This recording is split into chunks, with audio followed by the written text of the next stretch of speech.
അത് ഈ വെള്ളം കുടിച്ച് ആ വെളിച്ചം കെട്ടി ആ കിടക്കമ്മൽ കിടന്നതിൻ്റെ ശേഷമാണ് ഇതിപ്പോൾ എണീച്ച് നടന്നത്. അതിൻ്റെ ആവശ്യങ്ങൾ അത് ചെയ്യുന്നത്.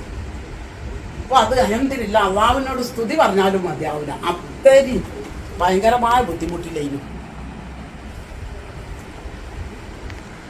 ഞാൻ തന്നെ കരിഞ്ഞു പോയിക്കുന്നു.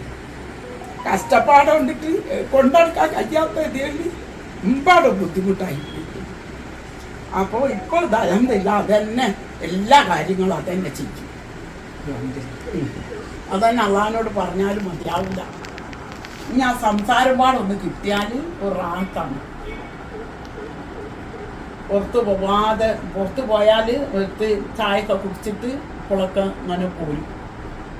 അല്ല അതുപോലും കഴിയില്ലേ. ഭയങ്കരമായ ബുദ്ധിമുട്ടിലാണ്. പറയുമ്പോൾ ആരില്ലേയും താനും ഒന്ന് എന്തെങ്കിലും ഒരു ഉപകാരത്തിന്. അപ്പൊ ഇതിനെയും നോക്കണോ, ഇതും ഇവിടുത്തെ അതിനും എന്തെങ്കിലും. എത്ര ദിവസം കൊണ്ടാണ് സുഖമായത്?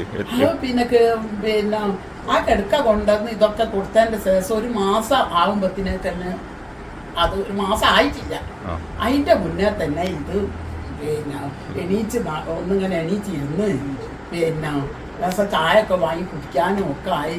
അള്ളാഹുവിനോട് അന്ന് ഞാൻ ശ്രുതി പറഞ്ഞു പോയിരിക്കുന്നു. അത്രയും ഭയങ്കരമായ. പിന്നെ അതന്നെ സ്വയം ബാത്റൂമിൽ മൂത്രം വയ്ക്കാനൊക്കെ പോയത് കണ്ടപ്പോൾ ഞാൻ നിന്നിങ്ങനെ അത്ഭുതപ്പെട്ടു. അത്രയും നല്ല രീതിയിൽ തന്നെ ആ കിടക്ക വാങ്ങിയത് ഉപകാരമായി എന്ന് ഞാൻ ഇന്ന് എല്ലാവരോടും ഞാൻ പറയണം. ആ കിടക്ക കാരണം തന്നെ ഇതിങ്ങനെ ആയത്. അത്രയും ബുദ്ധിമുട്ടായത് ഒരു കൊല്ലം ഒന്നല്ല അപ്പോ ആയത്. അത്രയും ആയിപ്പോയി. ഗൾഫിൽ ഇത് സ്റ്റോക്ക് വന്നു പോയത്. ആ സ്റ്റോക്കിലാണ് ഭയങ്കര അവിടുത്തെ ആശുപത്രിയിൽ കിടന്നു. അവിടെ നിന്നൊക്കെ ഡോക്ടർ പറഞ്ഞത് നിങ്ങൾ നാട്ടിലേക്ക് പോയിക്കോളി, നാട്ടിൽ നിന്നും അത് ശരിയാവുള്ളൂ എന്ന് പറഞ്ഞിട്ടാണ് നമ്മൾ നാട്ടിൽ നിന്ന് ഇങ്ങോട്ടൊക്കെ പോകുന്നത്. ഇതിന് പണി അവിടെയും